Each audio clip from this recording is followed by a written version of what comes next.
عزیز بچوں، آج چھٹی جماعت کی اردو سے ایک نظم لی ہے۔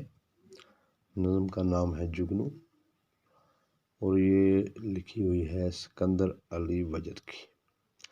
صفحہ نمبر ہے 96، تو آپ دیکھیں گے۔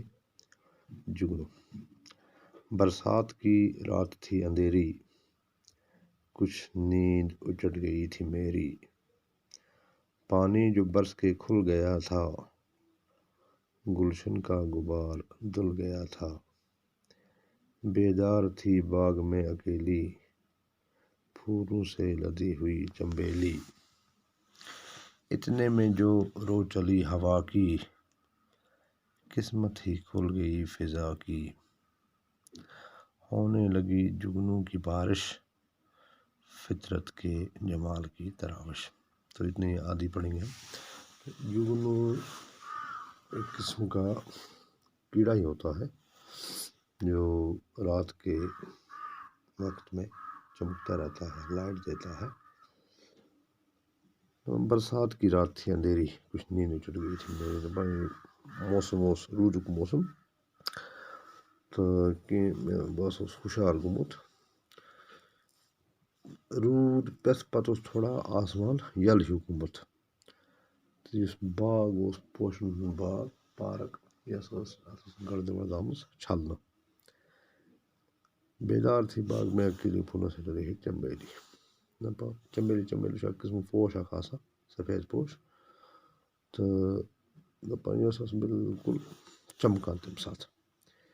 اتنے میں جو رو چلی ہوا کی، قسمت ہی چمکی فضا کی۔ پتہٕ ٲس ٹھنڈ ہوا پکنہِ، تو بڑٕ اصل موسم اوس باسان۔ تو أتھۍ منٛز ہسا آیو جگنو چمکن وٲلۍ کِنۍ، تو زن آیہِ روٗدٕکۍ پٲٹھۍ، تہٕ واریاہ تعدادس منٛز۔ یہ اوس نظمُک نصف حصہٕ۔ پتہٕ چھُ کینٛہہ سوال اکھ۔ سوال نمبر 1 ہے: جگنو کس موسم میں رات کو اڑتے پھرتے ہیں؟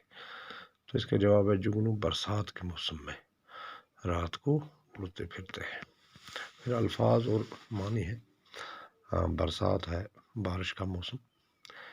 نیند اچٹنا، نیند نہ آنا۔ برس کے کھلنا، اس کا مطلب بارش کا رکنا۔ گلشن باغ، غبار گرد۔ بیدار ہوشیار جاگنا۔ لدی ہوئی کا مطلب بری ہوئی۔ پھر کچھ الفاظ اور متضاد۔ متضاد کا مطلب ضد، اور ضد کا مطلب ہے کہ مخالف۔ جیسے رات کا ضد جو ہے، رات کا مخالف جو ہے دن ہے۔ صبح شام، روشنی اندھیرا، دھوپ چھاؤں، دیر سویر۔ تو بچوں یہ تھا آج کا سبق۔